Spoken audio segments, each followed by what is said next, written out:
Assalamualaikum warahmatullahi wabarakatuh.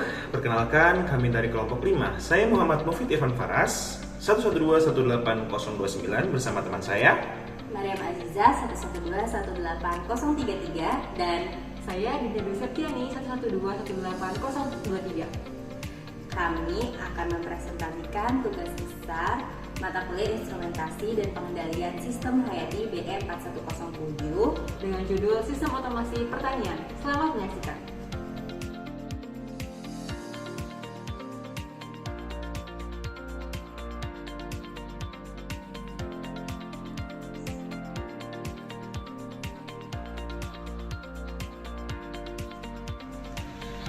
Kami membuat sistem pengendalian terhadap parameter pertumbuhan menggunakan perangkat instrumentasi berupa sensor, microcontroller, dan aktuator. Sistem yang kami gunakan akan diterapkan sebagai penyiram otomatis dan pengukuran untuk microgreen sunflower. Sistem ini akan melakukan logging data kelembapan tanah, kelembapan udara, temperatur udara, dan waktu penyiraman secara otomatis, serta pencatatan ketinggian tanaman harian secara manual. Data-data tersebut nantinya akan disimpan di database terpusat. Adapun perangkat instrumentasi yang kami gunakan adalah sensor, yaitu sensor DHT11, yaitu sensor temperatur dan kelembapan. Kemudian terdapat sensor kelembapan tanah. Microcontroller yang kami gunakan adalah Wemos D1 Mini ESP32 Wi-Fi sebagai otak pada sistem kontrol ini, dengan aktuator berupa motor driver L298 dan pompa air. Adapun beberapa alat tambahan seperti adaptor DC 5 volt, kabel jumper, kabel jack, breadboard, dan selang. Berikut adalah rangkaian sistem instrumentasi yang kami gunakan. Microcontroller akan terhubung dengan dua sensor. Yang pertama adalah sensor DHT11 dan sensor kelembapan. Sensor DHT11 nantinya akan terhubung dengan microcontroller pada pin digital dan akan diberikan daya menggunakan tegangan 3,3 volt.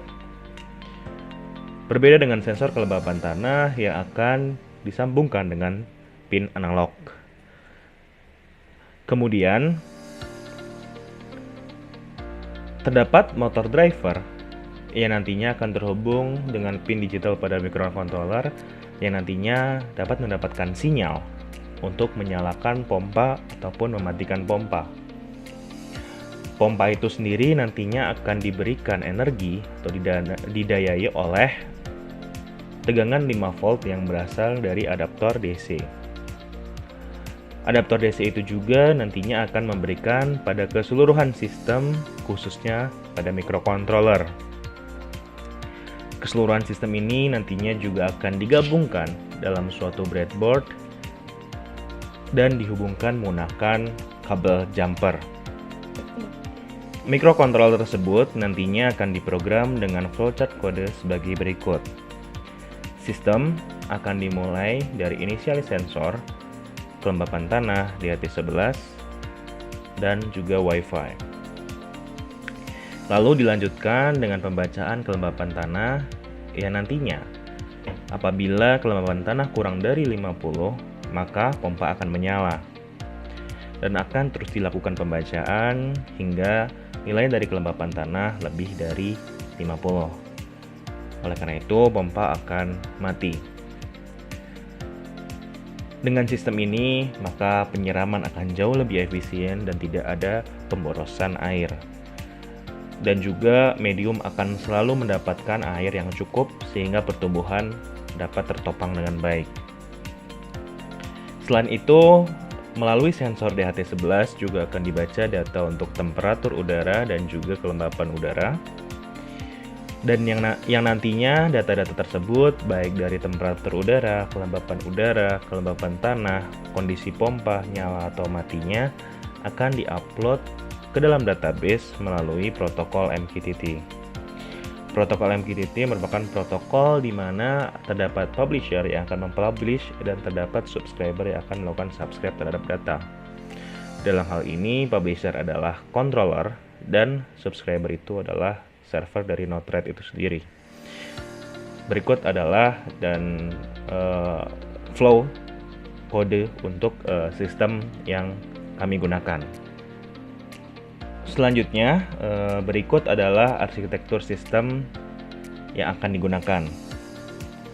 Data dari berbagai kelompok yang berisi data bacaan sensor dan data kondisi pompa akan diunggah melalui protokol MQTT menuju Node-RED server yang nantinya akan disimpan di dalam database cloud pusat yaitu InfluxDB.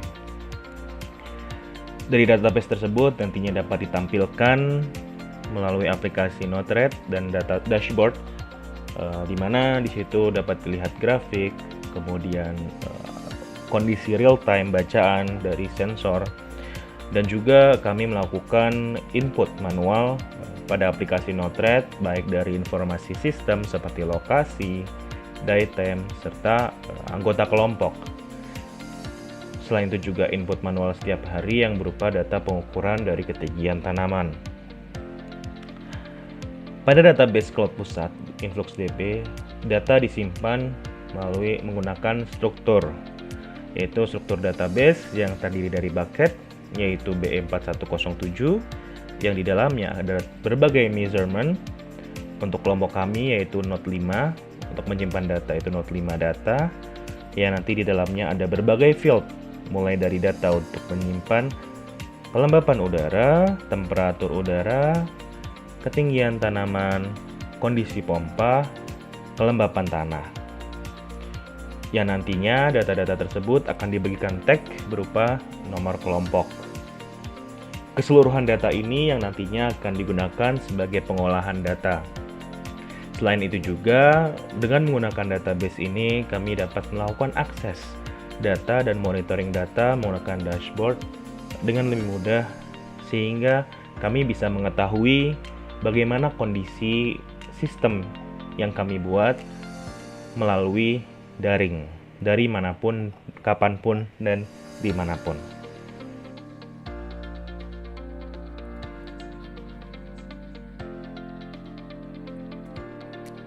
Berikut merupakan sistem fisik rangkaian dari praktikum sistem otomasi pertanian, di mana di sini terdapat kotak biru yang merupakan sensor DHT11 untuk mengukur kelembapan udara dan temperatur udara.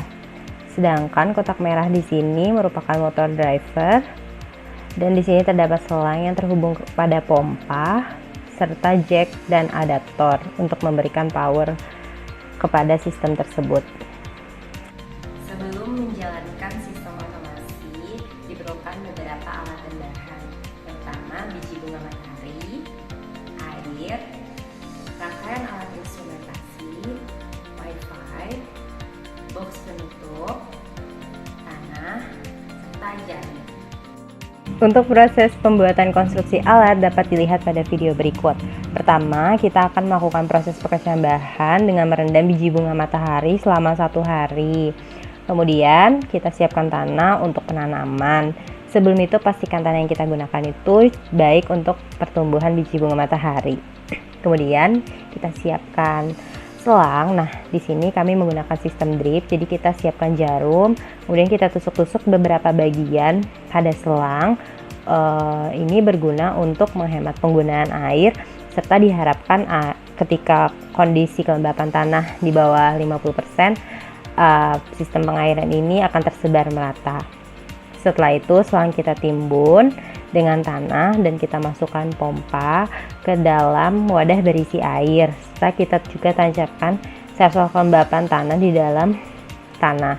Lalu kita letakkan biji-biji bunga matahari tersebut yang cukup dalam, namun jangan terlalu dalam. Lalu kita letakkan seluruh rangkaian alat dan kita tutup dahulu dengan kardus untuk memberikan kondisi germinasi yang baik selama 2 hari. Dan kita juga sudah mulai menjalankan proses pembacaan tiap parameter. Oke, di sini kita akan kembali kepada Arduino dan kita memiliki rangkaian kode yang akan digunakan. Pertama, kita harus mengisi konfigurasi network, yaitu SSID dan password yang digunakan. Kemudian kita juga akan mengisi topik MQTT masing-masing untuk MQTT in dan MQTT out, data serta ajaxnya. Kemudian kita akan mengalokasikan pin-pin yang terhubung pada sensor, dan juga kita membuat variabel penyimpan data, yaitu temperatur udara AT, kelembapan udara AM, dan kelembapan tanah SM dengan fungsi integer, serta untuk pompa yang kita gunakan dengan fungsi boolean. Kemudian kita akan mendefinisikan objek sensor DHT dan men-set mode untuk pin digital, yaitu untuk DHT dan juga pompa. Ini kita akan memulai DHT dan di sini proses pembacaan sensor pada tiap periode sampling dilakukan selama 15 detik. Dan kemudian data serial akan dikirim. Dan untuk pompanya sendiri akan mensampling setiap 1 detik.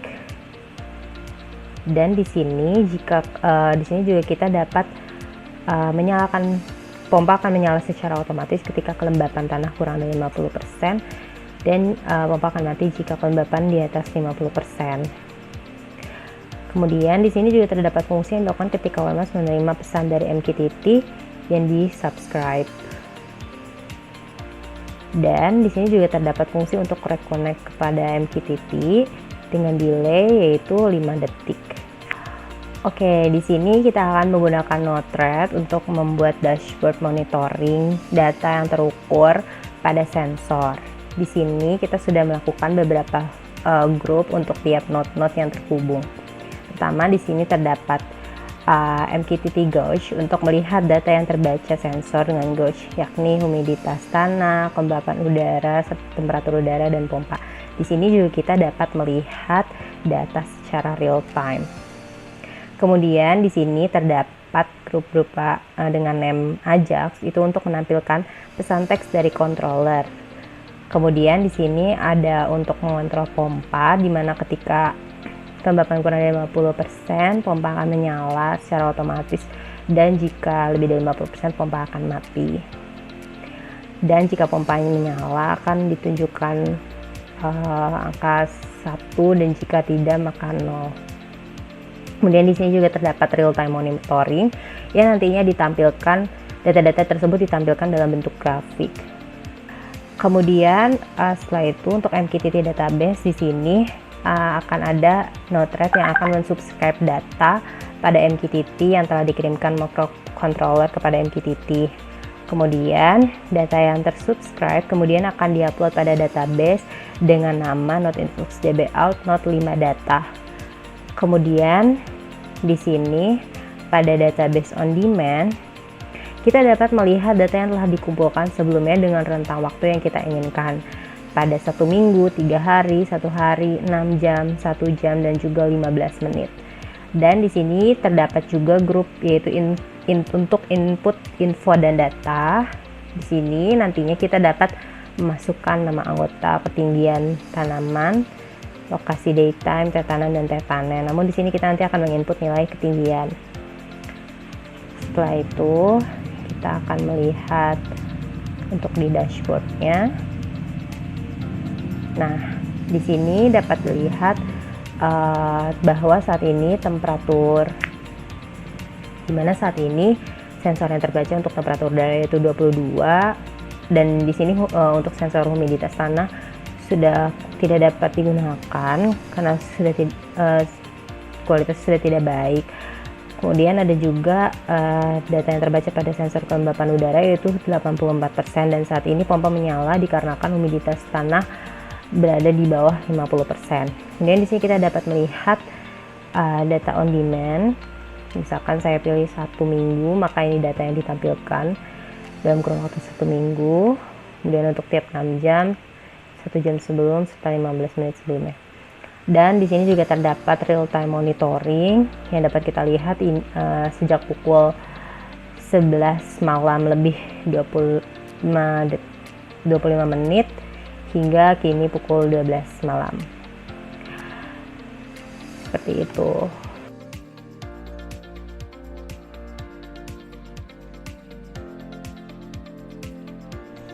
Daftar variabel yang kami gunakan merupakan variabel kontrol, yaitu kelembapan tanah, variabel bebas, yaitu kelembapan udara dan temperatur udara, dan variabel terikat, yaitu ketinggian tanaman. Spesifikasi sensor yang kami gunakan, yang pertama untuk DHT11, yaitu sensor temperatur dan kelembapan udara, merupakan modul sensor terintegrasi yang terdiri dari elemen sensor dan pengolah data dengan dengan rentang pengukuran 0-50 derajat Celcius dan 20% sampai 90% kelembapan dengan resolusi 16 bit, akurasi 1 derajat Celcius dan 1%. Selanjutnya adalah sensor kelembapan tanah Soil Moisture Arduino modul hygrometer YL69. Sensor terbagi menjadi probe elemen sensor dan modul pengondisi sinyal dengan tegangan kerja 3,3 volt sampai dengan 5 volt DC. Daftar error, yaitu daftar error random, keterbatasan instrumen, faktor lingkungan, posisi sensor yang tidak sesuai. Kemudian untuk daftar error sistematik, terdapat kesalahan pengamatan, kesalahan offset, kalibrasi instrumen yang tidak sempurna. Untuk meningkatkan kualitas dari pengukuran, diperlukan kalibrasi sensor yang digunakan, khususnya pada pengamatan tanah. Selanjutnya adalah mendapatkan sensor pada posisi yang sesuai, melakukan pengecekan sensor secara berkala, dan menggunakan sensor yang lebih akurat. Misalnya untuk temperatur dan kelembapan udara yaitu DHT22 dengan akurasi 0,5 derajat Celcius. Media tanam yang kami gunakan adalah menggunakan tanah subur yang kami dapatkan dari kebun di sekitar Puri Indah, Jatinangor, di mana kami melakukan penanaman pada balkon kos Narayana di Puri Indah, Jatinangor dengan pencahayaan matahari langsung.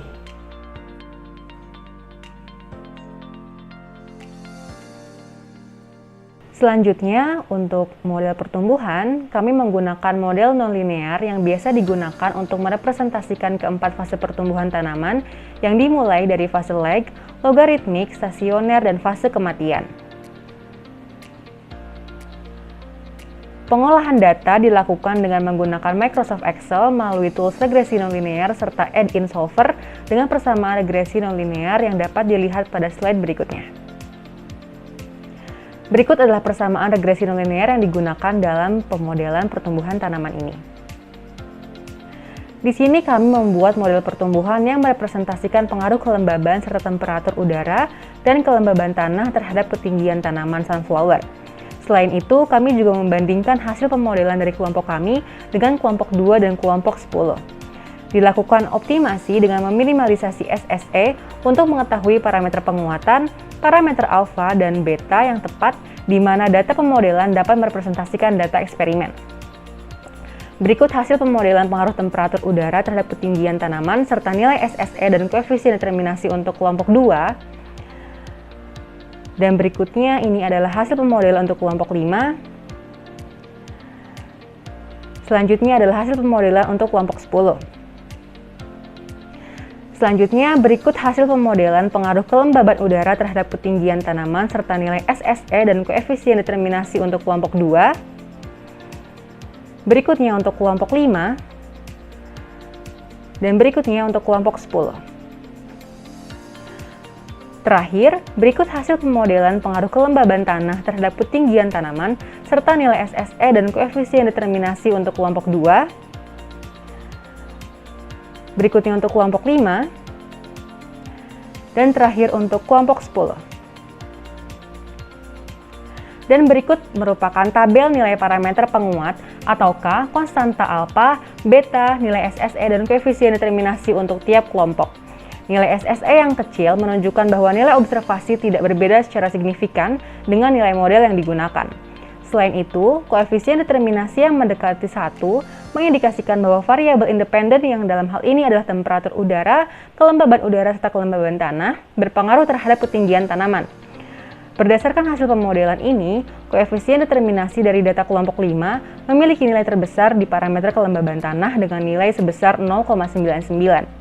Hal ini mengindikasikan bahwa kelembaban tanah merupakan variabel independen yang paling berpengaruh terhadap pertumbuhan tanaman sunflower. Dari hasil percobaan ini dapat dilihat bahwa sistem otomasi merupakan teknologi yang dapat diaplikasikan dalam bidang pertanian. Penerapan sistem otomasi ini tidak hanya terbatas pada bidang pertanian, namun juga dapat diaplikasikan pada sistem lainnya. Sebagai contoh, sistem otomasi dapat diaplikasikan pada kebun binatang Singapura Zoo dengan sistem Florawan, atau seperti PT Biops Indonesia yang merupakan karya lokal anak bangsa, di mana sistem smart farming yang diaplikasikan di Biops Teknologi dapat menghemat air. Kedepannya, sistem otomasi ini dapat terus dikembangkan pada berbagai sektor untuk meningkatkan kualitas hidup manusia dan kehidupan di bumi yang lebih berkelanjutan. Terima kasih, kami dari kelompok 5 pamit undur diri.